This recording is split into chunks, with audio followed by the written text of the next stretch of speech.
आमचं channel subscribe करा आणि बेल आयकॉनवर क्लिक करून नवीन येणाऱ्या व्हिडिओचे नोटिफिकेशन्स मिळवा.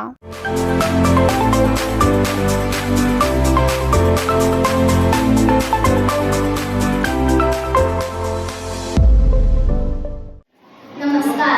असे म्हटले जाते की काळ्या कठीण पाषाणावर गवताची पाती फुटत नसतात. त्या पात्यांना पंख फुटण्यासाठी मातीची गरज लागत असते. काही पाती मोठमोठ्या वटवृक्षाखाली घुटमळून मरून जातात, तर काही पाती वडिलांच्या विचारांची कास करून त्यांच्या नावासाठी जगण्यासाठी व बदण्यासाठी तयार असतात. नमस्कार विद्यार्थी मित्रांनो, मी मोक्ष पाटील इयत्ता 5वीची विद्यार्थी. आपल्यासमोर आमच्या संस्थेचे संस्थापक माननीय श्री सुधाकररावजी माने मामा यांच्या जयंतीनिमित्त अभिवाचन सादर करीत आहे. 1992 साल होतं. मँचेस्टरला वारसा घडलं होतं. 3 जातीचा मांगुळ गाळाला गळून पडला होता. कबनूर मँचेस्टर खाली गबलं होतं. त्याला स्वतंत्र ओळखीची गरज होती, पण करणार कोण असा प्रश्न पडला होता. अशातच 7 जानेवारी दिवशी उसुताईच्या पोटी एका सहकाररूपी वादळाचा जन्म झाला होता. या वादळाच्या खांद्यावर जन्मापासूनच सहकाराचे बाळगून होते.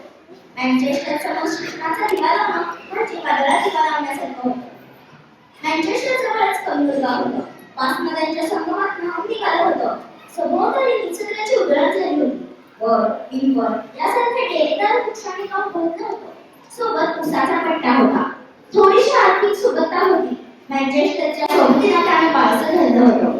मँचेस्टरची बरोबरी करणं त्याला जमत नव्हतं. सगळं बरं चाललं होतं. कदाचित कुणी नव्हती. गावाचा वटवृक्ष अगदी डेरेदार वाटत होता.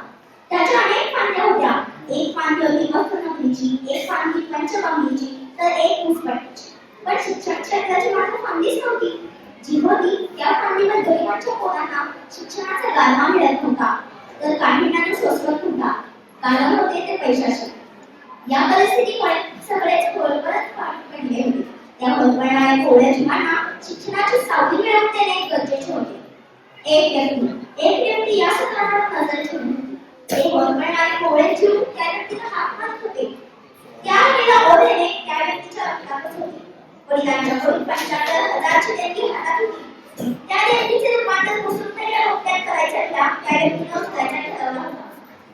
1992 ला ते रोपं लावलं गेलं. त्या रोप्याची काही वर्षे दुसऱ्याच्या काळात गेली, पण मनाच्या पावसाळ्यात तळमळ चालली होती. या रोप्याचे स्वतंत्र आसन नव्हते, पण या भीष्माकडे स्वतंत्र विचाराचे सिंहासन मात्र जरूर होते. या सिंहासनाला तसेच जागा मिळाली.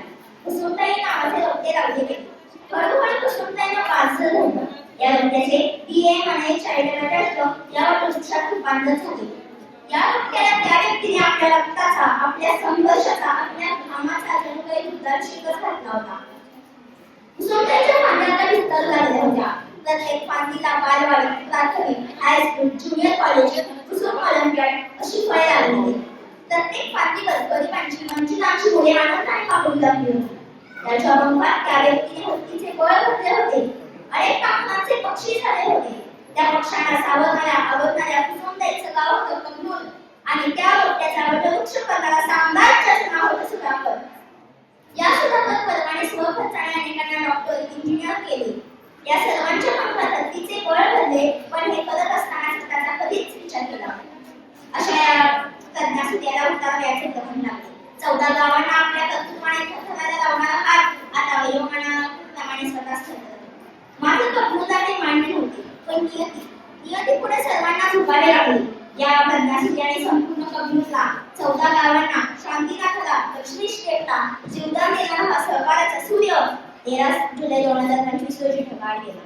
पण जाताना मात्र त्याच्या संधी प्रकाशाचा कसा केला शीतल आणि आली यांच्या रूपात आमच्यासाठी कायमचा ठेवून गेला. धन्यवाद.